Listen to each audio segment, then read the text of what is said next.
Hi everyone, I'm RJ Delara, owner of Option 1 Photography. I was at St. Bede's and graduated from kindergarten all the way to 8th grade, and I graduated in the class of 1997 with Mrs. Dorana. And actually, thanks to her, that's why I'm here for your career day. So thanks for having me again. So my company didn't start until 2015, and it's 2021 right now, so it hasn't been open that long. But anyway, I'll tell you the story of how it got started. I went to a career day, just like you're doing right now, and at St. Bede, one of the parents had come in and he started talking about what he did, what his passions were, and it happened to be photography. So I started kind of getting interested in it, and I mean, it was something that I've always kind of tinkered with as a kid, just because my parents had a camera, they had a video camera on them all the time, so they would let me kind of toy with it a little bit, to some extent, let me carry it around with them and take pictures of the family, record things that were going on. So it's always kind of been there, but never thought of it as a career. And then so anyway, going back to the parent that was at St. Bede during a career day, he showed us all these photos. Like, he brought a bunch of them, celebrities and even people like Saint Teresa, she wasn't a saint back then, she was just known as Mother Teresa. So showed us all these photos and then told us all these stories about how he was able to talk to them, how he had watched them live their lives and saw the great things that they were able to do, especially Mother Teresa in her lifetime, which is what led to her becoming a saint. So it's things like that, and knowing that when I have done other jobs in the past, it was always great to meet new people and be able to talk to people from different backgrounds.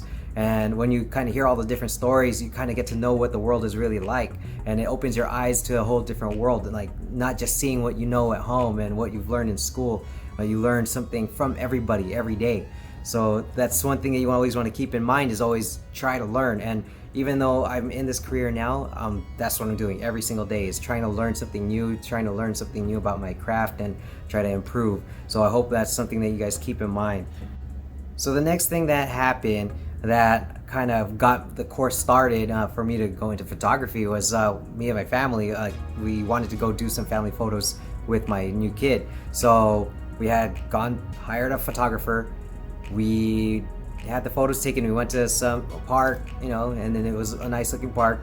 Had the pictures taken, and then I noticed that when we got the pictures after they were done being edited, they looked like things that I've already done in the past, like things that I've already taken pictures of from my own family. So I figured, okay, you know what? I could give this a shot, just to kind of do it on the side, is just a side job. Because then, if they could do it and get paid to do something that they already like doing as a hobby, why not try it? So I got my camera gear. I started with a really cheap camera, so that way it's something affordable, because if I didn't like the career, then why go full on investing in it, right? Even I could have even borrowed a camera to get started. So anyway, that gave me the drive to want to be better and try it. So I wanted to try getting my own camera. I started taking photos, seeing what it looked like, and I noticed, okay, I could get paid doing this just like the other lady did for us, but then why not try to be better than her, so that way I'll stand out compared to the other competition, right? So I want to be a little bit better, at least have a different style, if anything. So I started working on that. I had a mentor who was one of my friends, this guy named Chris. He ended up teaching me how to be a photographer.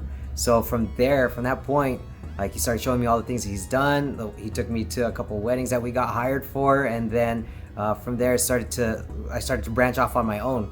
It was mostly because he got injured, so he couldn't do the photography anymore. He started hiring me to go help his friends and his family get their photos done. So from there, that's how I started to get used to doing it on my own. And then, long story short, here comes 2020 with the pandemic, and I lose my job. So I'm not too worried, because I have other things on the side, like the photography. It's already been going on. It's been moving a little bit here and there. And I'm thinking, you know what, I could actually just do this full time. And now that I'm doing it full time, I love it, because I have control over my destiny. I have control over what I do, what my art's gonna look like. And that's the thing to keep in mind. Photography is an art.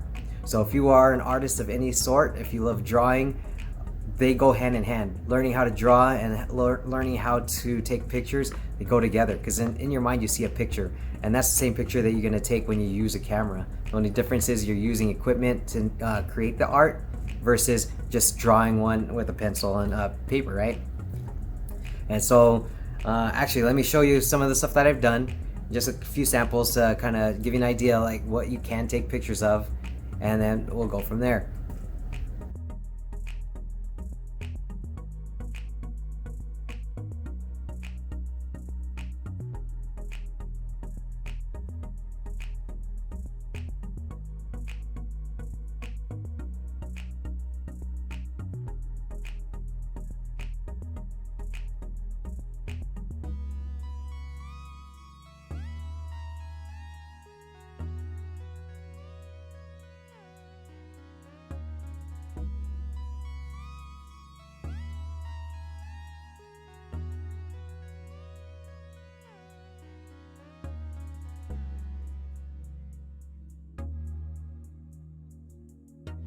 So after seeing all these photos, I hope that I'm able to encourage you to try to be an entrepreneur, to always think outside the box of what you might want to do, because there are things that you can do that will earn you a living, and there'll be things that you love. When you love something and you're passionate about doing that work, it doesn't feel like you're doing work. It actually just feels like you're doing your hobby, you're doing things that you like to do, being around people you want to be around, and you get to earn a living off of it. So good luck, everybody, and I hope this helps. And good luck with your careers in the future. So start thinking now what you might want to be in the future. Bye.